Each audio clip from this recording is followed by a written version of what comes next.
Hej så alle sammen, velkommen til den her video. I dag der skal vi snakke om, hvorfor det er, at jeg gerne vil være en YouTube-vlogger. Det er et lidt spurgt emne, faktisk. Og jeg fik at vide, at jeg skulle blive ved med det, jeg lavede. Det var herregrineren egentlig, så det gør jeg. Så tak til de drenge, der sagde det til mig. I er dejlige. I ved, hvem jeg er. Smid lidt like. Men i hvert fald, jeg skal fortsætte, jeg skal fortælle jer om, hvordan det er, at man bliver en god vlogger. Ikke jeg er det. Det første, I skal kunne, er at redigere. Det andet, I skal kunne, det er at have en telefon at filme på, eller et eller andet at filme på. Det tredje, I skal kunne, have noget baggrundsmusik, eller snakke om et fedt emne. Den fjerde ting, I skal kunne, være sjov. Der er ikke nogen, der har givet os lortevideoer. Færdig.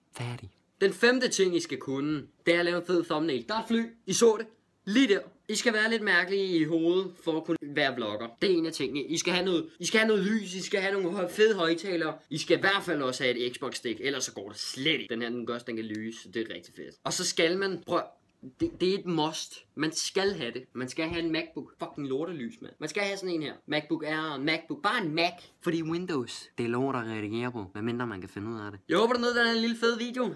Hvis du gjorde, så smid dig lige et bitte like. Det vil jeg sætte rigtig meget pris på. Og i den næste video, der kommer det er en dag i sommerhus. Og dem fører jeg nogle rutiner en gang imellem. Så kan I se sådan, hvad jeg laver dernede. Det bliver fedt. Tak fordi du gad at se med.